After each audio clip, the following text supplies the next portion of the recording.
The Whiskey Throttle Show, now available on the Spot Network, an independent, standalone streaming platform live now on Apple TV, Roku, Amazon Fire, Google Play, Android TV, most smart TVs, and all phones and tablets. Look for future live shows and specials only available on Spot Network. Download the app today on your favorite device.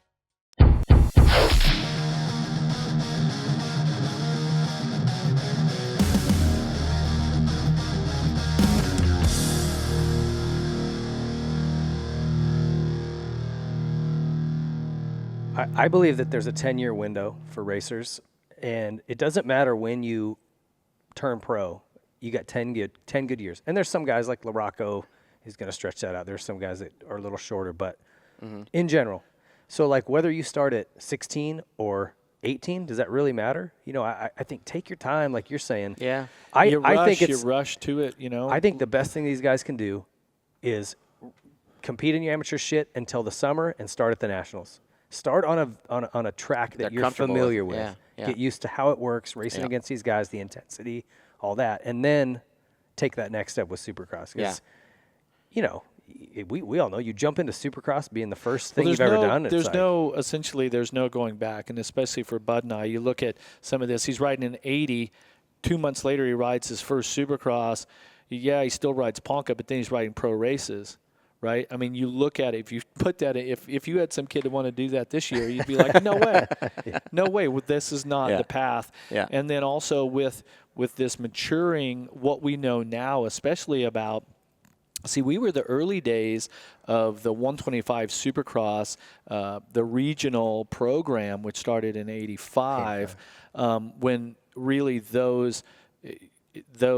these riders then started graduating to the premier class, which is now the 450s, but not really understanding like the maturing through that. It was always kind of go. And now you look back, I mean, I had talked to somebody and they even thought that James Stewart should be held back one more year in 125 Supercross, you know? Like, and so it's hard for a guy like him. Well, there's maturity. There's maturity and there's mental maturity as well. You know, so they're kind of two things. And as we've learned too, you know, through some of the studies we've done through the USMCA, you know, you're not fully developed as a boy till like 23. You know, cyclists are still considered youth until 23.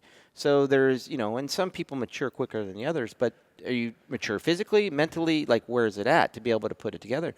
Because I can tell you, and Jeff, you can as well, you know, winning championships and being able to do that, you have to be really strong mentally to be able to be there week in and week out, and then also take some bad situations and make them good. You know, and if you're not strong enough mentally, you're going to make more mistakes. Or you have to have a really good support group, like a Johnny O, like a whoever, a Budman, coming around you going, hey, I've been here. Here's the deal. Here's the deal. This is how it's going to go. Which then relaxes your mind, you know.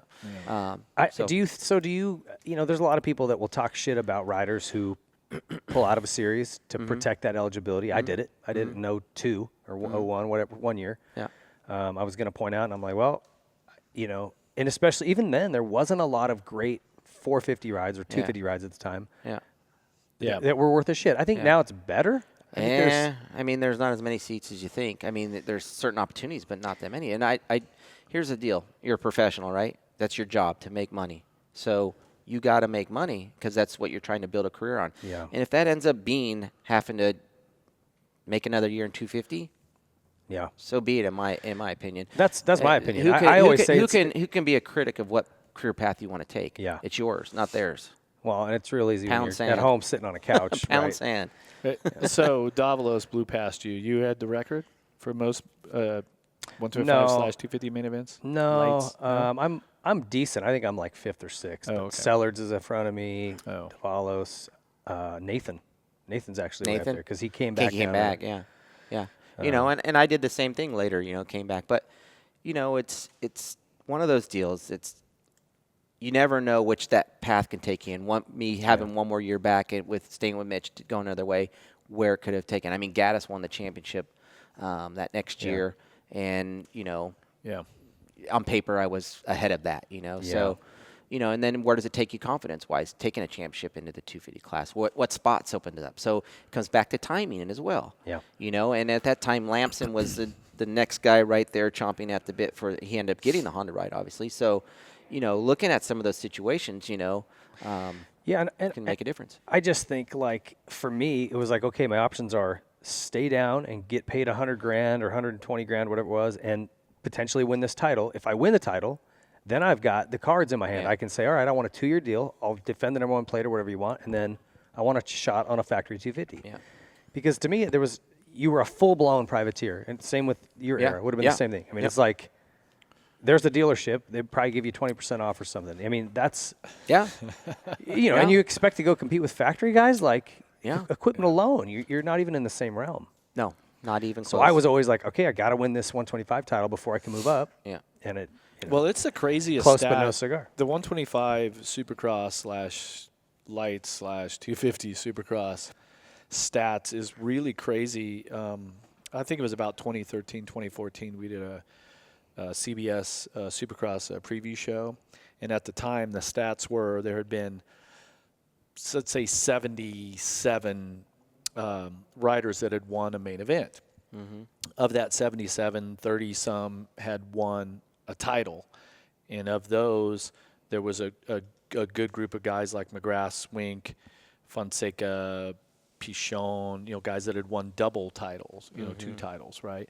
But like that, the success there did not translate to even a win in the premier class. We're not even talking about title, but not even a win.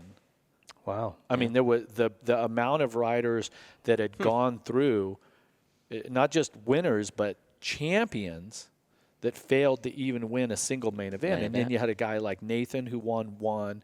You had Damon Huffman, who was a 2-time champion in the 125. He won one. So those numbers, if you take the single wins out, it looks even worse, right? And so it's everything and nothing. I'm not saying this because it's my stat, but to paint this picture is since 125 riders graduated to the premier class, which is now the 450, since those riders had graduated, no rider has won the 450 title, or everyone's won a 125 championship that's won the 450 title except for me. I'm the only rider that you didn't win a 125 Supercross. I didn't win the 125 Supercross title, but I won the Premier Class title. Since these riders graduated, and I think you're kind of talking about, I guess you could say, well, I came through in, like Bradshaw, LaRocco, those guys would have been like, let's say 1990 or 89, whenever like those first guys bumped up. If you don't win the 125 title, statistics say you have no shot at the 450 title. And, you could see it even like I'm the only guy. Yeah. Even in my day, you could just see who are the guys that have the factory rides. They all had 125 championships. Yeah. So, but then look at all of those. I mean, you had by now. I'm sure there's somewhere in the 40s of riders that have won titles. And if you try to cross-reference that, it was pretty bleak. It's gotten better lately. There's been a little more parity because like Jeremy, Ricky, some of these guys are gone that were winning like every race. So a little more parity in the wins. But of those champions that even won a main event, it was really slim. Yeah. It was everything, because if you don't do this, there's no shot at a title. Yeah. But if you do, there's no guarantee that you have any. It's a weird – it goes like this. So once you go from the 125, the mountain gets – infinitely steep. Well, and I remember I was looking at, okay, who's started out as a 250 privateer and then gone on to have some success? Dowd. Henry he had a DGY ride, so you can't really count him.